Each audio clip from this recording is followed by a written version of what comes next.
2. Vanguardias. Adolf Loos y yo, no hemos hecho otra cosa más que mostrar que existe una diferencia entre una urna y un orinal, y que solo a partir de esa diferencia se establece un margen para la cultura.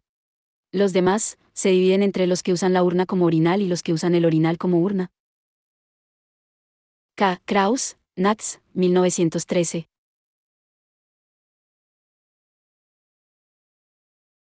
Aunque hayamos perdido hace mucho la ingenuidad con la que pudieron contemplarla sus primeros observadores, y aunque se hayan derramado sobre ella toneladas de discurso teórico, una y otra vez, a pesar de que la reprimamos para evitar ser tachados de retrógrados, ante la fuente de Marcel Duchamp se plantea más tarde o más temprano la incómoda pregunta, para la que nadie parece tener una respuesta convincente, y de ahí que la interrogación renazca machaconamente después de todos los intentos de neutralizarla. ¿Es arte? Hagamos esa pregunta y que no podamos responderla, como si en el fondo la fuente fuera, ella misma, esa pregunta sin respuesta. Pero yo creo que estas dos interpretaciones son incorrectas, y que la pregunta, ¿es arte?, es la que hay que hacerse hoy ante la fuente, la pregunta inevitable, insoslayable, que no procede de prejuicios ancestrales sino de una conciencia clara de nuestra situación en el tiempo en que vimos, aunque esto no podré explicarlo del todo hasta más adelante, y creo también que la intención de la fuente nunca fue que sus espectadores se hicieran esa pregunta o que se angustiasen ante la falta de respuestas para ella. De esto último caben pocas dudas, la fuente no pretende que sus espectadores reflexionen acerca de cuál es la diferencia entre un objeto artístico y otro no artístico, o sea, acerca de qué es lo que convierte en artístico a un objeto o acerca de dónde reside la belleza de las bellas artes. Esa es la pregunta fundamental del arte, que, concebido como conjunto de las bellas artes, es específicamente moderno, por su parte, la estética, que, concebida como teoría de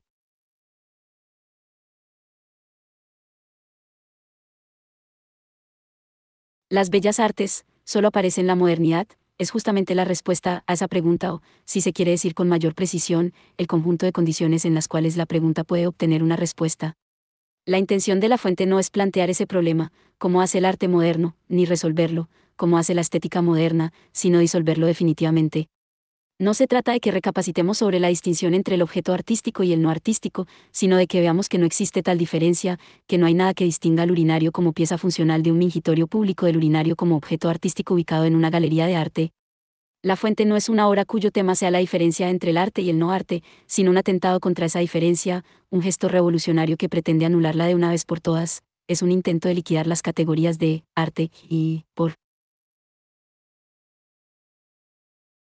tanto, todo el arte moderno, y de gusto estético, y, por tanto, toda la teoría moderna de la belleza artística. No hay en ella nada que entender, advertencia que debe hacerse a todo aquel que amenace con explicárnosla. Por eso es falsa la interpretación, B, de la fuente. Con la interpretación, A, despacharemos en el capítulo séptimo. Aquí una pregunta que serían incapaces de responder esos críticos de arte contemporáneo, que sostienen esas interpretaciones, si se trataba de superar prejuicios y de mover a la reflexión sobre la diferencia entre lo artístico y lo no artístico, porque Duchamp utilizó un urinario y no un piano de cola, una rosa o un dedal. La respuesta, que los citados expertos se negarán a admitir, es que lo que significa su colocación en la galería no es, fíjense ustedes qué cosa más curiosa es que a ciertos objetos los consideremos arte y a otros, incluso muy parecidos a los primeros, no, sino más bien, memeo, de risa, en el arte, y por ello hay que valorar la finez de Duchamp, que podría haber empleado una taza de inodoro para el caso o llegar al grado de grosería que en 1961 alcanzó Piero Manzoni con su merda de artista. Pretende ser un objeto venido del futuro, de un futuro, ya no moderno, en donde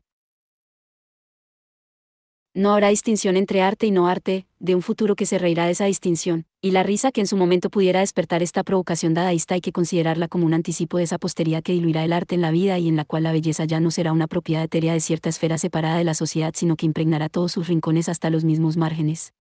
En el momento de su primera exhibición, que quizá fue también la última y la única, y que según parece ni siquiera llegó a ser tal exhibición, ni Marcel Duchamp ni sus compinches dadaístas ni los espectadores cómplices ni los burgueses escandalizados tenían ninguna duda de que aquello no era una obra y no era arte, ni falta que le hacía, comprendían perfectamente su condición de terrorismo cultural.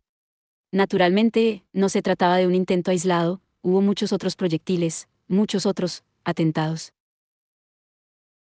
simbólicos, según la expresión popularizada por Pierre Bourdieu, y Tampoco fue el primero, pues al menos en importancia este puesto le correspondería a las señoritas de la calle Avignon, de Picasso. Pintado 10 años antes, aunque no expuesto hasta 1916, si bien su intención no era tan explícita. El conjunto de todos estos atentados simbólicos es lo que llamamos las vanguardias históricas. Duchamp concibió La Fuente en 1917 como contribución a una emulación del parisino Salón de los Independientes, que había convocado a Stieglitz en su galería del 291 de la Quinta Avenida de Nueva York a través de la Sociedad de Artistas Independientes, de la que Duchamp era miembro. Al tratarse de una exposición sin comité de selección, en principio toda obra enviada debía ser exhibida. Duchamp quiso poner a prueba a Stieglitz y remitió La Fuente, firmada bajo el seudónimo de Richard Matt, de Filadelfia. Stieglitz vio claro que no era una obra de arte, y por tanto no la expuso, y Duchamp, airado, abandonó la Sociedad de Artistas Independientes como protesta por el rechazo de la obra. Pero, una vez clausurada la muestra, no reclamó la obra, quizá para no delatar que él era Richard Matt, pero en cualquier caso porque, una vez surtido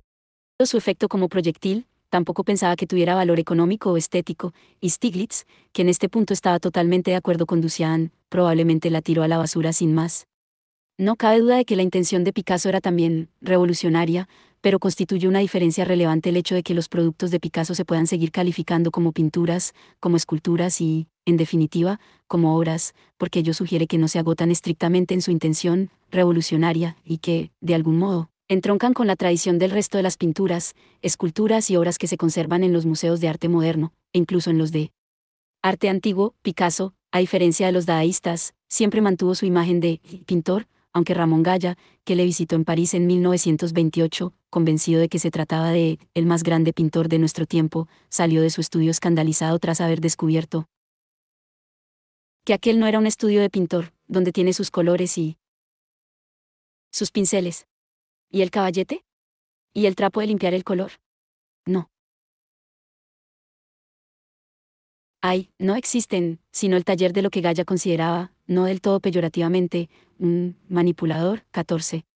No podemos abrir una nueva sala en nuestros viejos museos modernos en la que alojara La Fuente, como si perteneciese a una etapa del arte posterior al impresionismo pero vinculada históricamente a él. Esto podemos hacerlo, hasta cierto punto, con las obras que, aunque hijas de la vanguardia o al menos afectadas por ella, siguen siendo obras, es decir, en este caso, pinturas, aunque sus autores trabajen sin caballete y sin trapo de limpiar el pincel, esculturas, edificios, libros o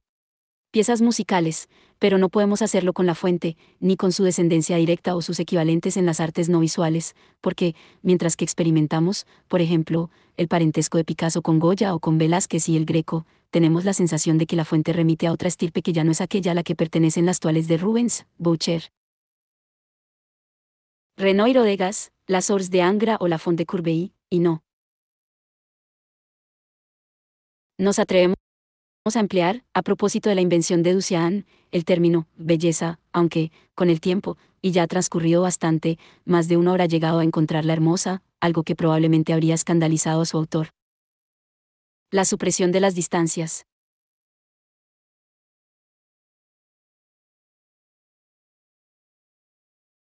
El objetivo general de las vanguardias históricas, como ya hemos dicho, era terminar con la diferencia entre arte y no arte e inaugurar un mundo sin arte, es decir, un mundo en el que el arte estuviese diluido en la vida, y no separado de ella en una esfera singular, la de la belleza artística, a la que solo algunos tendrían acceso, un objetivo que, como también se ha sugerido ya, equivale a la liquidación del arte y de la estética modernos.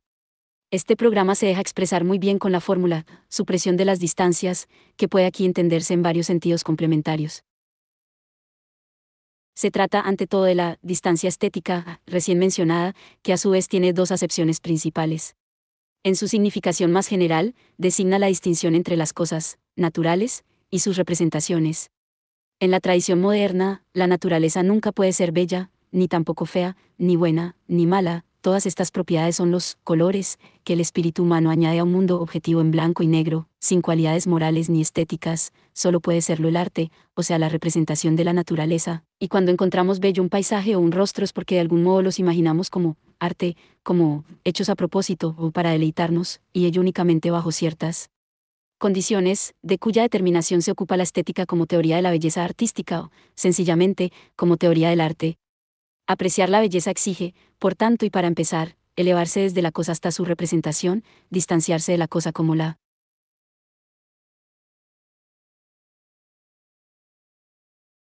palabra o el signo en general se distancian de ella para poder decirla, para entender su sentido. En la medida en que la representación no es cosa,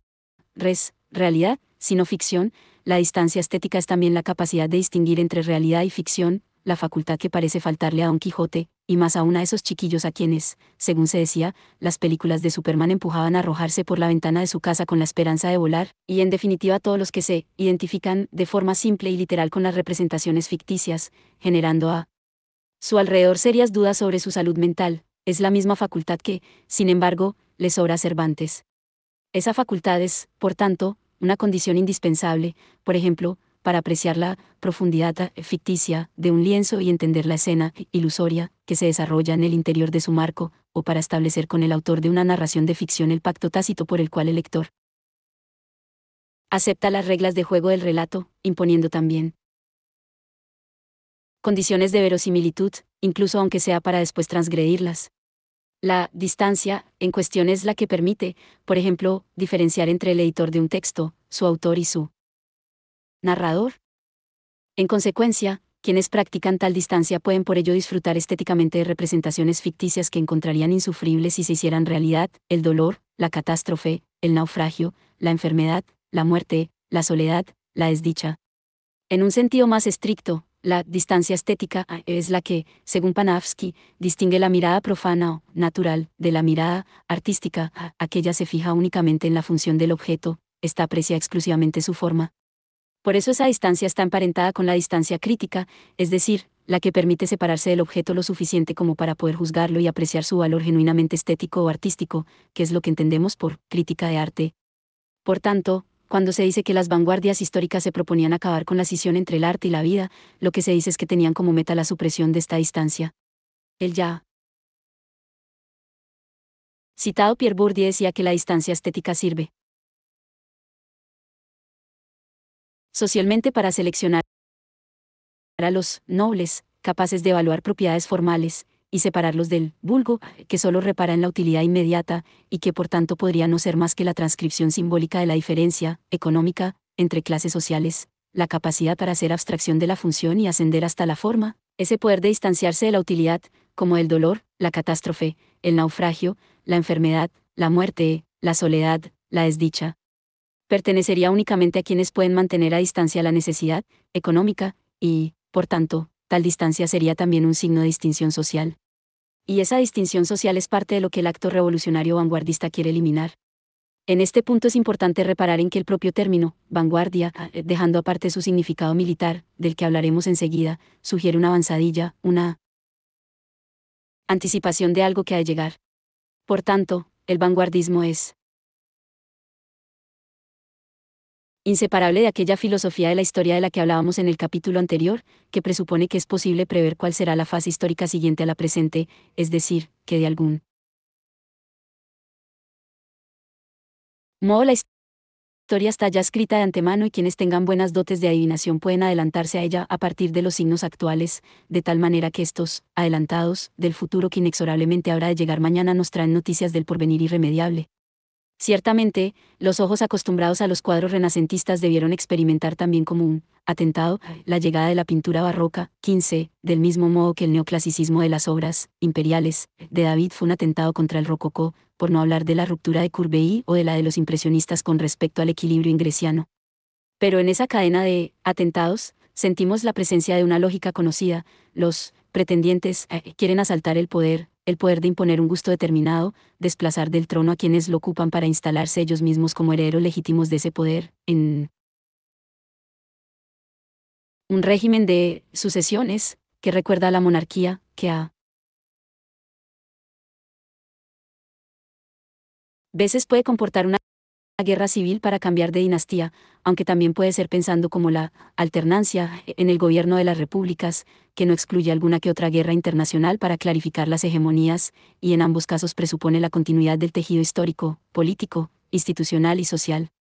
Sin embargo, como hemos visto, el tipo de atentado simbólico que representa la fuente no lo es contra tal o cual gusto estético, sino contra el gusto estético como tal, no es un atentado contra tal o cual clase o definición de arte, sino contra el arte en sí mismo, contra las bellas artes, para ser más precisos. La ruptura histórica a la que esta revolución aspiraba no puede, por tanto, compararse con la que supone el paso del Renacimiento al Barroco, o del Romanticismo al Impresionismo, solo puede compararse con otra ruptura histórica, la Revolución Moderna, es decir, aquella que inventó el arte, las bellas artes, y que la nueva época que las vanguardias anticipaban quería contemplar como su propia antigüedad, es decir, que la modernidad sería para ella lo que la antigüedad fue para la modernidad. El barroco, el romanticismo o el impresionismo son revoluciones artísticas, es decir, que lo único que revolucionan es la esfera de las artes, pero esta otra ya no puede ser calificada de este modo. La fuente es una pedrada lanzada desde ese nuevo mundo posmoderno por sus avanzadillas revolucionarias contra el escaparate de la modernidad para romper el cristal del arte, la distancia estética, que es también diferencia social y división política. Se trata, por tanto, de una suerte de individuo histórico mundial, o de universal concreto, llegado del futuro, de ese nuevo mundo que los vanguardistas anuncian y que será un mundo sin arte, fiat mundus, periatars, escribe Walter Benjamin en 1936, y, por tanto, sin obras de arte, sin crítica de arte y sin museos, sobre todo sin museos de arte contemporáneo, puesto que el tiempo contemporáneo, es decir, el nuevo, el ya no moderno, habrá superado el arte, que entonces será solamente una antigüedad. Pero ese orden no se podía erigir solo a base de atentados simbólicos, se precisaban también atentados reales en donde la vanguardia antiestética y antiartística fuera asistida por una vanguardia militar, o, mejor dicho, antimilitar, pues fue en las guerras mundiales en las que se enterró definitivamente el espíritu caballeresco de las milicias, el sentido del honor castrense y la diferencia cualitativa entre población militar y población civil, y, como se debería decir también en este caso, la vanguardia antiestética tendría que ser asistida por una vanguardia antipolítica.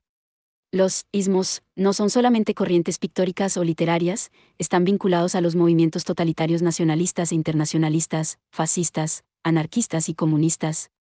Los militantes de estos ismos tampoco deseaban otra política, tampoco querían un cambio de gobierno sino algo diferente de la política, un mundo sin clases y sin partidos del que habría desaparecido la diferencia entre política y no política, por ejemplo, entre sociedad política y sociedad civil, y entre pueblo y Estado, porque el pueblo, o la clase, o la raza, sería inmediatamente Estado. Y el Estado inmediatamente pueblo, sin necesidad de representación formal, al estilo de las democracias parlamentarias, que es otra encarnación de la distancia, que se trataba de suprimir a fuerza de sacar la política, como el arte, a la calle, la distinción entre representantes y representados. Estos movimientos pusieron sobre el teatro de operaciones del mundo un buen montón de millones de muertos, además de dejar una herencia explícita, las dictaduras subsistentes, la más importante de las cuales es hoy la de China, e implícita, en forma de demagogia populista y caudillista, y de darnos una idea bastante definida del significado del programa de liquidación sistemática del arte en beneficio del mundo, empezando por la liquidación de los propios vanguardistas, que enseguida parecieron demasiado artísticos para el nuevo orden de los estados totalitarios, y siguiendo con la eliminación generalizada del cine, la literatura o las artes plásticas en aras de la propaganda en esos mismos estados. Si las bombas de Ducian y de tantísimos otros hubieran logrado sus objetivos, la eliminación tanto de la distancia estética como de la dualidad de lo representado y su representación, las representaciones de las cosas naturales habrían quedado totalmente desacreditadas como engaños y falsedades, algo semejante a las supersticiones de carácter religioso, porque estando las cosas a disposición de todos no se necesitarían para nada sus representaciones, no sería preciso embellecer artificialmente la naturaleza, sino que podríamos sencillamente disfrutar de ella sin sofisticaciones ni zarandajas. Tendríamos una relación directa con las cosas, y entre las personas, sin mediaciones, estéticas, ni fingimientos. Una relación auténtica. No está claro que en ese nuevo orden pudiera sobrevivir la ficción, aunque quizá tuviese cierta cabida aquella que acreditase una finalidad pedagógica o, en general, moral o política, pero desde luego no haría falta llenar la cabeza de la gente con evasiones de la realidad, que podrían llevarles al suicidio o al descalabro, porque la realidad sería lo suficientemente atractiva, interesante y justa. como para colmar sus necesidades. Nadie se dejaría embaucar por la escena desarrollada en un cuadrito o por el cuento relatado por un librillo, y nadie encontraría decente deleitarse con el dolor o las desgracias ajenos. Si este programa hubiera triunfado en el mundo efectivamente, ahora no tendríamos arte, ni política, ni democracia parlamentaria, ni teoría crítica, y menos que ninguna otra cosa centros de arte contemporáneo, y la modernidad sería una pieza de museo de la que solo se ocuparían los historiadores, que mirarían la libertad guiando al pueblo de la Croí más o menos como nosotros miramos las pirámides de Egipto. Ese mundo sin arte y sin belleza, o ese mundo todo arte y todo belleza, según se mire, que las vanguardias históricas aspiraban a inaugurar sería un orden rigurosamente superreal, auténtico, en el cual la ficción y la representación habrían perdido sus privilegios y lo ilusorio habría quedado reducido a la simple categoría de falsedad o de engaño, en los que ya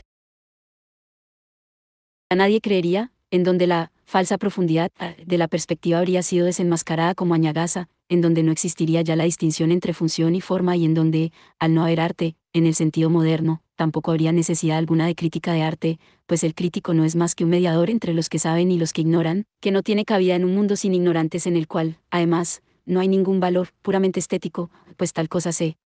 consideraría una cursilada. Solo los tontos se lamentan aún de la decadencia de la crítica. Hace ya mucho que pasó su momento. La crítica consiste en tomar una distancia adecuada y, por lo tanto, se corresponde con un mundo concebido en términos de perspectiva y de proyección en el que era posible adoptar un punto de vista. Ahora, sin embargo, la sociedad se ve presionada por las cosas desde demasiado cerca. 16, así decía el aludido Benjamin en dirección única, plenamente convencido de que el artefacto lanzado por los vanguardistas contra el arte moderno ya había estallado irreversiblemente y con toda su potencia destructiva, y de que, al haber eliminado la distancia de la representación, permitiría la construcción de un mundo posmoderno. ¿Autonomía? No, gracias. Otra manera de nombrar esa supresión de las distancias es, por tanto, identificarla con la destrucción del programa de la autonomía del arte. La autonomía del arte tiene ante todo que ver con la convicción, que sustentó la constitución del arte moderno, hizo posible su institucionalización en el siglo XIX y configuró su independencia y su significación, de que el arte es algo diferente de la política, de la economía, de la religión, de la moral, de la filosofía o de la propaganda, y de que es irreductible a cada una de esas cosas. Pues es evidente que solo desde esa convicción puede el arte presentar alguna resistencia a los intentos de instrumentalizarlo desde cualquiera de esas otras esferas, ya que su irreductibilidad le dota, tanto en el ámbito de la producción como en el de la evaluación de sus contenidos, de una capacidad de legitimación autónoma que nada le debe a otros modos. Desde este punto de vista, espurios, de justificación de las obras desde parámetros económicos, religiosos, morales, filosóficos, políticos o propagandísticos. Y esto no significa que, al haber alcanzado tal autonomía, la determinación del valor de los productos artísticos sea ya algo tan trivial como el diagnóstico de una enfermedad que se detecta en un análisis de sangre o como la cuantificación de un saldo bancario, sino precisamente lo contrario, es la autonomía la que hace que el juicio nunca sea una operación mecánica, como si lo es la determinación del precio de una obra en una subasta, y que sus criterios nunca estén dados de antemano con claridad, y por tanto la que explica la existencia de la crítica de arte, que no se ha de confundir, por supuesto, con el simple recensionismo periodístico. En cambio, cuando el arte sí se intenta reducir a lo social, a lo económico, a lo político, a lo cultural, a lo religioso, a lo filosófico o a lo moral, o sea, cuando pierde su autonomía, es posible a su vez reducir el juicio sobre las obras de arte a juicio sobre su valor político, económico, religioso, moral, filosófico, social o cultural. La autonomía del arte, y por tanto su irreductibilidad, no es solo ni principalmente una cuestión de esencias, no se trata de que algunos sabios especialmente dotados detectasen cuál era la naturaleza del arte, a la que sus predecesores habrían permanecido ciegos. La autonomía del arte fue ante todo una apuesta compleja, con un considerable entramado institucional, revistas especializadas, crítica de arte, universidades, editoriales, cuya vertebración comprende a la sociedad entera a la que pertenece y que contribuye a definir, y que solo con grandes esfuerzos y resultados desiguales llegó a realizarse en algunos lugares y momentos. Y esa es la apuesta a la que había que renunciar en nombre del compromiso. Debido a que esta autonomía del arte, sobre todo a través de la prensa libre y de las editoriales independientes, se había constituido como institución en Europa en una relación muy estrecha con la autonomía del campo intelectual. La decadencia de la primera no era más que la otra cara de la segunda. Como decíamos en el capítulo anterior, además de su significado trascendente o filosófico, el comunismo adquirió, a partir de 1917, y mucho más a partir de 1945, una significación empírica que sí tiene un contenido descriptivo fijado por la llamada Segunda Internacional. A partir de ese momento empezó a existir una cierta división del trabajo entre el comunismo empírico y el trascendente.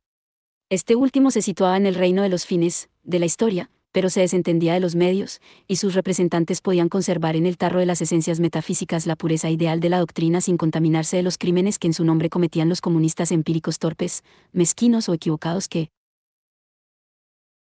traicionaban la idea de diferentes formas, pero siempre con la mejor intención, la de realizar la justicia y la verdad en la historia. Por su parte, los comunistas empíricos siempre podían justificar o al menos hacerse perdonar sus errores porque, pese a su torva apariencia, no eran más que las astucias a menudo viles a las que tiene que recurrir la razón para encarnarse en la vida. De hecho, esta división del trabajo fue la causa de que, aproximadamente entre 1945 y 1980, en las democracias liberales, la hegemonía intelectual del comunismo fuera casi indiscutible. Por supuesto que había intelectuales no comunistas de enorme talla, como Isaiah Berlin, Raymond Aron o Hannah Arendt, entre muchos otros, pero llevaban en aquel tiempo sobre sí el insuperable baldón del conservadurismo, cuando no de la reacción los intelectuales eran genéricamente comunistas en su acepción trascendente, aunque empíricamente no solo vivían en un entorno plenamente capitalista, sino que mantenían ciertas distancias con el comunismo real. De hecho, acuñaron una versión del que hemos llamado argumento ese, para fijar colectivamente su posición pacifista frente a la Unión Soviética, a quien tenían por algo más que un Estado o una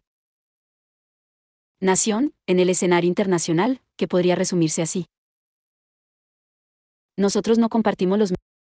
métodos, a menudo erróneos y brutales, de los estados soviéticos, pero nos negamos a ver en esos estados solamente a un enemigo militar que habría que derrotar. Por el contrario, pensamos que su existencia y sus acciones son la expresión de un problema político no resuelto, y que no se resolverá por la vía militar sino únicamente por la vía política, y exhortamos a nuestros gobernantes a emprender cuanto antes negociaciones políticas para instaurar la paz en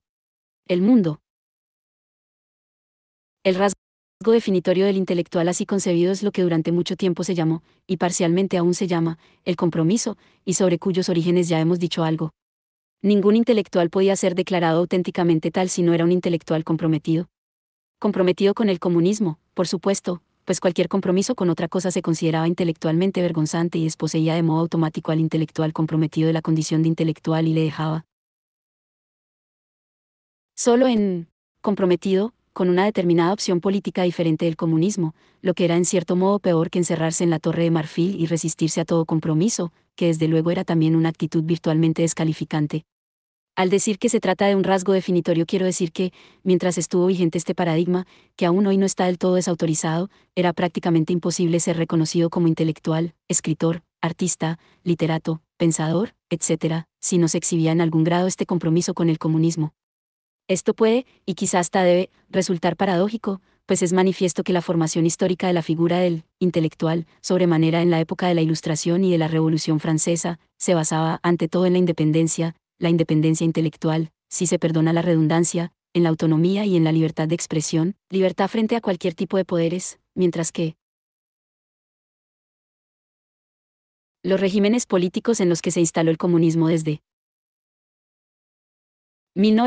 1917 se caracterizaron, entre otras muchas cosas y como es bien conocido, por la supresión de las libertades públicas, y muy especialmente de la libertad de expresión, y estas restricciones afectaban también, en la medida de lo posible, a los militantes de los partidos comunistas que tenían a los países de la órbita de la Unión Soviética como referencia y, a menudo, como fuente de financiación. Ciertamente, no todos los comunistas trascendentes tenían que tener, para ser reconocidos como intelectuales auténticos, el apoyo empírico de un carnet del Partido Comunista, aunque ello, desde luego, facilitaba las cosas, sino que el compromiso podía también tomar una forma menos orgánica de vinculación intelectual, la conocida como la del compañero de viaje, alguien que no tenía que estar necesariamente de acuerdo con la política del partido o con la de la Unión Soviética, pero que al menos se comprometía a mostrar públicamente su simpatía por los fines perseguidos por ambos y a no exteriorizar sus desacuerdos puntuales con ellos. En cualquier caso, está claro que lo que quedaba comprometido por parte del compañero de viaje, y mucho más del militante orgánico, eran justamente su independencia intelectual y su libertad de pensamiento, que, como Kant escribió acertadamente, no es otra cosa más que la libertad de expresar el pensamiento, que, estar comprometido, significaba jurar fidelidad a un dogma, el comunismo, metafísicamente considerado, más allá de sus encarnaciones históricas, por encima de la autonomía del propio pensamiento, que en este punto empezó a considerarse como un valor eminentemente burgués, y, por tanto, como un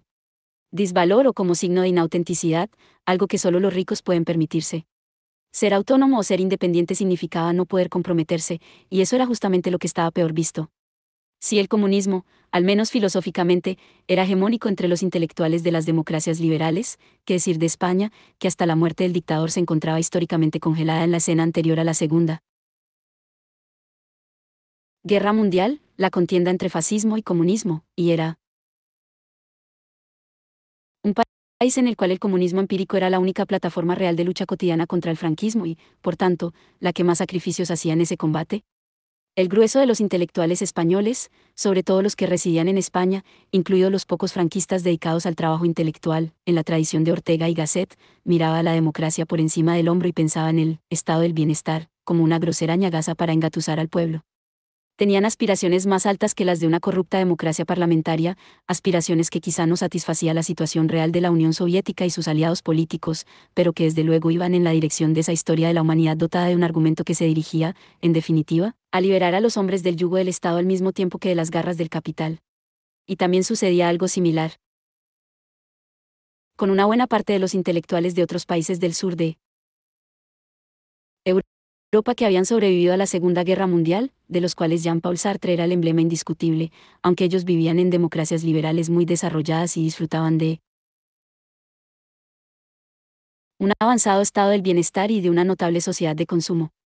Sartre se había criado en el vagón de primera clase y solo una breve temporada viajó en tercera durante la ocupación de Francia, era hijo de un oficial de la Marina, alumno del Instituto Henri IV y de la École Normale Supérieure y llevaba el premio Nobel en su ADN por parte materna, pero en la obra de la historia mundial tenía el papel de hombre arriesgado, valeroso y comprometido, víctima del flagelo imperialista, y disfrutaba de lo lindo diciendo que tenía las manos metidas en él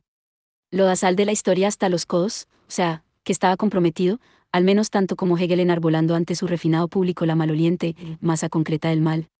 El papel de alma bella, irresponsable y sin compromiso, y por tanto intelectual inauténtico, se lo había reservado Sartre a su rival Albert Camus, que a pesar de haber crecido en Argel sin agua corriente ni electricidad y de haberse jugado el tipo contra los nazis, había cometido a sus ojos un crimen imperdonable. Sus libros no eran malos ni falsos, pero tenían un defecto aún peor, y es que complacían a algunos lectores de derechas. Un reproche al que Camus respondió algo que Sartre no podía siquiera concebir: si la derecha tuviera la verdad, yo me haría de derechas. Si la derecha hubiera tenido la verdad, Sartre habría preferido la mentira, como lo prueba el hecho de que se negase a decir la verdad, que conocía bien, sobre la falta de libertades civiles en la Unión Soviética, pobre Nepas de Corager Villancourt, o sea, para no desmoralizar al movimiento obrero francés liderado por el Partido Comunista, que necesitaba no solamente creer en el relato de la marcha de la humanidad hacia la total emancipación, sino sobre todo tener algún indicio de que se iban haciendo avances en esa marcha. Eso, tener el deber de mentir para no perjudicar al amo, es estar comprometido. Cuando un campesino cae en su arrozal, cegado por una ametralladora, todos somos heridos en su persona. De esta suerte, los vietnamitas se baten por todos los hombres y las fuerzas americanas contra todos. 17, dice una celebérrima declaración de Sartre hecha explícitamente en contra de las de Indrask, secretario de Estado del gobierno de los Estados Unidos en la época de la Guerra de Vietnam, que argumentaba que los Estados Unidos estaban amenazados en Saigón, y que allí estaban peleando sus soldados por la humanidad y contra la barbarie.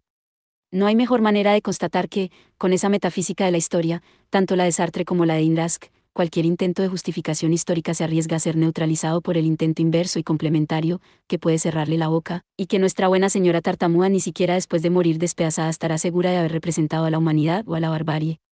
Toda la cuestión, según ya vimos, gira alrededor del cálculo de los costes, y la señora tartamúa se ha convertido en un coste marginal: 40 millones de muertos, 70 millones. Lo de los Jemeres Rojos, claramente, fue un coste excesivo, caso Manifiesto de mala gestión histórica, se dirá. Escuché en cierta ocasión, en la Facultad de Filosofía de la Universidad Complutense, para decirlo todo, al filósofo comunista Domenico Lousurdo explicar que Stalin, Mao o Fidel Castro tuvieron que elegir entre liberar a su pueblo de la esclavitud o otorgarle derechos civiles plenos, porque las dos cosas a la vez era pedir demasiado, y eligieron la primera posibilidad porque, obviamente, es la prioritaria. Los derechos civiles son de tal naturaleza que es imposible disfrutarlos si primero no se come casi todos los días. Por ello, decía Lousurdo, han tenido que escuchar todas las noches las quejas de los liberales que viajan en primera clase, que no han tenido ninguna objeción que poner a los vagones de tercera mientras tras el hedor no llegase a sus compartimentos, sobre el déficit de derechos civiles de los rusos, los chinos o los cubanos, y todas las mañanas las de los puristas, que viajan de incógnito en el mismo tren, y que se quejaban de lo mucho que se estaba tardando en la Unión Soviética en disolver la familia o en despenalizar el incesto. Lo mismo, según Hegel, les pasó a Alejandro Magno, Julio César o Napoleón Bonaparte, que tuvieron que soportar las lamentaciones religiosas y morales contra los daños colaterales de sus empresas históricas. De estas lamentaciones decía Hegel, como se sabe, que están muy bien, que tienen toda la razón, pero que son completamente inútiles porque les falta precisamente el conocimiento histórico, el conocimiento de la situación histórica, son universales, pero abstractas, el conocimiento del tren en su totalidad. Igualmente, según Lousurdo, las objeciones liberales o ultraizquierdistas contra las revoluciones rusa, china y cubana están hechas desde un registro transhistórico, el del universal abstracto y vacío, que, desde luego, tiene razón al pedir más y más, pero se trata de una razón históricamente impotente, porque le falta el cálculo de los costes. Al contrario, las decisiones tomadas por Stalin, Mao o Castro en el curso de esas revoluciones, siempre según Lousurdo, 18, son decisiones histórico-mundiales, tienen en cuenta cuáles son las posibilidades reales en cada momento, y en función de ello hacen una elección, pero naturalmente desechan las posibilidades imposibles, como no históricas o utópicas, por muy deseables que fueran para los liberales de primera clase o para los puristas revolucionarios. Lo curioso de estos individuos histórico-mundiales, diría yo, es que una vez que toman las grandes decisiones para liberar a sus pueblos de la esclavitud, en lugar de mirar a ver qué tal estaría el tema de los derechos civiles, suelen prolongar durante largos y crueles años, hasta su nefasta agonía, los regímenes dictatoriales de poder personal y de corrupción generalizada en los que degenera su acción. Por lo menos, como decía Hegel, Alejandro murió muy joven, a César lo asesinaron pronto y a Napoleón le exiliaron también bastante rápido. Se ve que la historia mundial va perdiendo sus buenas costumbres. En cualquier caso, la esencia del compromiso es que el estar dispuesto a dar la vida por la idea es indisociable del estar dispuesto a matar por ella. A matar, entre otros, aquella señora tartamuda que apenas articulaba una palabra, que era analfabeta y que procedía de una familia de Mahón y vivía en el barrio obrero de Belcourt, en Argel, o sea la madre de Albert Camus, a quien este puso un día en Estocolmo por delante de la justicia del Frente de Liberación Nacional de Argelia, porque la justicia consistía para el FLN, entre otras cosas, en poner bombas en los tranvías que ella tomaba todos los días para ir a trabajar. Fue una frase improvisada el 13 de diciembre de 1957 en un coloquio en la Casa del Estudiante después de la ceremonia de recepción del Premio Nobel. Para empezar, no se trataba de la respuesta a una pregunta. Era una acusación. Camus, el escritor célebre, mimado, había guardado silencio sobre la guerra de Argelia, lo que en su caso algunos consideraban como un doble crimen, por el compromiso que le exigía su condición de intelectual y por sus orígenes argelinos, a los que en otro tiempo había hecho honor. Para seguir, tampoco era solo una acusación, el estudiante que la formulaba pretendía que fuera precisamente Camus, con todo el peso del premio Nobel aún en sus manos, con una audiencia internacional que superaba la de cualquier otra ocasión propicia, quien sancionase con su apoyo y legitimase con sus palabras la causa del FLN, la causa de la libertad y de la justicia por las que Camus presumía de haber luchado siempre. ¿Por qué había guardado silencio sobre la situación argelina? Seguramente las palabras de Camus, que en esa fecha muchos interpretaron como dictadas por la arrogancia que le había dado el reconocimiento recién recibido, por el orgullo que había inflado sus deteriorados pulmones, también parecieron poca cosa a quienes esperaban de él una resolución que les liberase del angustioso absurdo de sus vidas y les reconciliase con el lodazal de su facticidad, en la que, desde luego, el FLN tenía, un poco más que Sartre, los brazos metidos hasta los codos. Debió de sonar a la excusa de un alma bella, que se horroriza ante la brutalidad del mundo y se refugia en su jardín de esteta. Se pedía a Camus que se pusiera en un bando o en otro, sin ambigüedades. Que pusiese el prestigio de su premio Nobel a cotizar políticamente en el lado de la balanza que considerase más adecuado. Lo que Camus dijo, con la misma claridad de siempre, fue que el FLN estaba lanzando sus bombas contra los tranvías que atravesaban Argel, y que su madre viajaba a diario en esos tranvías. Y que si la justicia consistía, por tanto, en bombardear los tranvías argelinos en que su madre viajaba, él, entre su madre y la justicia, escogía a su madre. Como toda persona de bien, habría que ser muy safio para pensar que era una salida individual y pequeño burguesa, para negarse a compartir con sus semejantes el tranvía de la historia, que siempre es sangriento. El estudiante argelino que increpaba a Camus en Estocolmo no necesitaba la palabra de un escritor para poner bombas en los tranvías, pues para eso el FLN se las arreglaba bien solo. Lo que necesitaba de Camus era la sanción intelectual, el beneplácito de la razón, la seguridad de que esas bombas se hacían explotar justificadamente y para mayor gloria de la libertad y de la justicia. Y es que, como decía malhumoradamente Max Weber, intentamos siempre usar la ética a nuestro favor para tener razón, ¿por qué no? Nos conformamos con arrollar a nuestros semejantes, sino que además queremos tener razón cuando lo hacemos. El argumento de Camus no tiene nada de individualista, ni es la reacción de un alma bella o de un escapista sentimentalmente pacifista. El argumento de Camus se limita a introducir un poco de arena en el mecanismo que, con los rodamientos implacables de la historia, amenaza con triturarlo todo en su marcha hacia la libertad y la justicia universales. Hace que inmediatamente notemos que algo anda mal en ese razonamiento, que algo chirría en el engranaje, que hay algo en nosotros que se revela contra esa justificación.